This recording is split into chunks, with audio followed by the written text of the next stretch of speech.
NEET paper leak मुद्दे पर विपक्ष की घेराबंदी का जवाब देने के लिए बीजेपी युवा मोर्चा मैदान में उतरने जा रहा है। युवा मोर्चा प्रदेश अध्यक्ष शंकर गौरा ने अपनी नई टीम को बड़ा टास्क दिया है, जिसके तहत प्रदेश भर में जिलेवार युवा सम्मेलन आयोजित किए जाएंगे, जिसकी रूपरेखा तैयार की जा रही है। इन कार्यक्रम में मोदी सरकार और भजनलाल शर्मा सरकार की युवा हितैषी योजना और उपलब्धियों को सामने रखा जाएगा। फॉर्स इंडिया से खास बातचीत में बीजेपी युवा मोर्चा प्रदेश अध्यक्ष शंकर गौरा ने बताया कि युवा हितों से जुड़ी योजनाओं को जन जन तक पहुंचाया जाएगा। शंकर गौरा से विशेष बातचीत की पॉलिटिकल एडिटर योगेश शर्मा ने।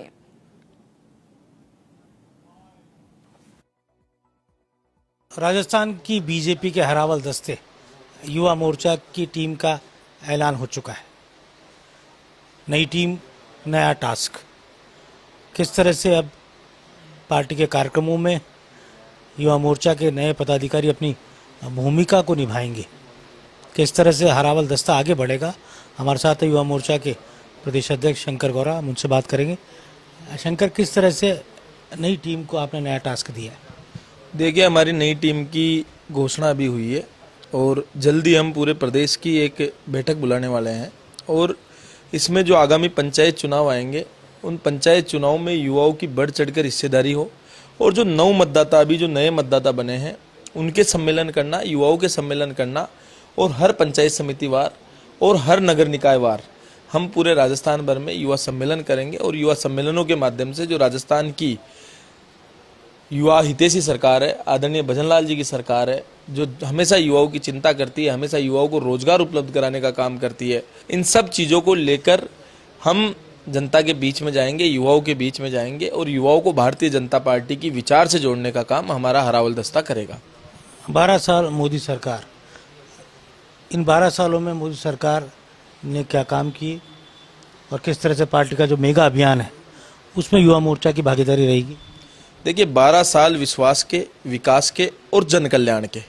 हमने देखा कि 12 साल पहले जब देश के प्रधानमंत्री आदरणीय नरेंद्र मोदी जी नहीं बने थे, उस समय पूरा देश एक निराशा के भाव में था।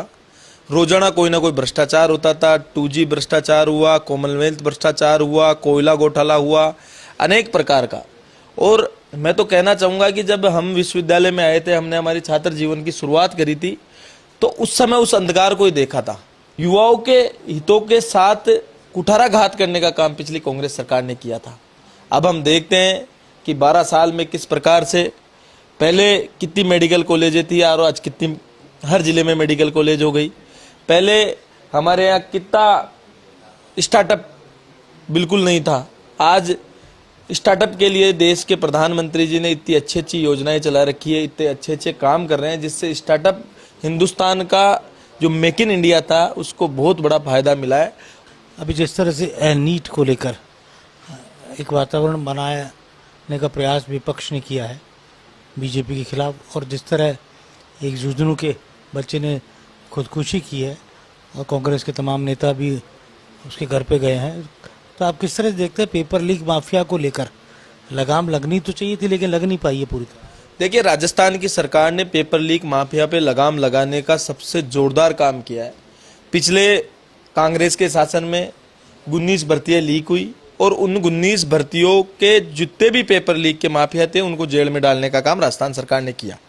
नीट का पेपर लीक हुआ केरल से, और केरल में जब नीट का पेपर लीक हुआ तो राजस्थान की सरकार में व्हाट्सएप के माध्यम से जब यहाँ पर वो नीट का पेपर आया तो उसको सबसे पहले जेल की सलाखों में डालने का काम अगर किसी ने किया तो राजस्थान की सरकार ने किया, भजनलाल जी की सरकार ने किया। राजस्थान से किसी भी प्रकार का कोई पेपर लीक नहीं हुआ। और आप बात कर रहे हैं कि कांग्रेस के मित्र जो ये मांग उठा रहे हैं, आपका कैमरा स्क्रीन पास में करिए। जो NSUI के राष्ट्रीय अध्यक्ष है वो खुद अपनी जगह पेपर पे दूसरे किसी कैंडिडेट को बिठाने के लिए उन्होंने अपनी परीक्षा में राजस्थान कॉलेज में छात्र संघ के अध्यक्ष रहते हुए अपनी जगह किसी दूसरे व्यक्ति को उन्होंने पेपर में बिठाया और अपनी जगह पे किसी और को परीक्षा दिलवाई, जो अपने महाविद्यालय काल में छात्र जीवन में अगर कोई ऐसा काम कर रहे हैं, खुद की जगह किसी और से परीक्षा दिला रहे हैं, उनसे राजस्थान की जनता कोई अपेक्षा नहीं करेगी। मतलब वो युवाओं के बीच में बरगलाने का काम कर रहे हैं युवाओं को। हाँ, या तो वो ये स्पष्टीकरण दे कि उनका जो पेपर, उनकी जगह जो पेपर हुआ, FIR दर्ज हुई जिनमें 1-2 व्यक्तियों को जेल भी जाना पड़ा, तो या तो ये स्पष्टीकरण दे कि उस समय क्या हुआ था। या फालतू की बातें करना बंद करे। इस तरह का वातावरण बन रहा है तो युवा मोर्चा इस दिशा में काम करेगा, युवाओं को बताएगा कि विपक्ष जिस तरह अभियान छिड़े हुए है बीजेपी सरकार के खिलाफ, उस भ्रम को दूर करने का काम करेगा। देखिए, उस भ्रम को दूर करने का काम हम कर रहे हैं और मैं बता दूं आपको कि जनता सब समझ चुकी है। जब अशोक गहलोत के पीएसओ, इनके आरपीएससी के मेंबर, इनके बड़े नेताओं का इन्वॉल्वमेंट, ये सब जनता के सामने था और आज हजारों विद्यार्थी हमारे यहाँ आते हैं, मिलते हैं, चर्चा करते हैं। पेपर लीक जैसी समस्या राजस्थान में बिल्कुल नहीं है। पेपर लीक का जो माफिया था उस चैन को तोड़ने का काम राजस्थान की सरकार ने किया है। तो देख सकते हैं युवा मोर्चा की टीम के ऐलान के बाद भजनलाल सरकार की योजनाओं को नीचे तक ले जाने का काम युवा मोर्चा करेगा। साथ ही मोदी सरकार की 12 साल की उपलब्धियों को बताने का काम करेगा और जल्द ही जिलेवार युवा सम्मेलनों की रचना की जाएगी और बड़े कार्यक्रम आयोजित किए जाएंगे।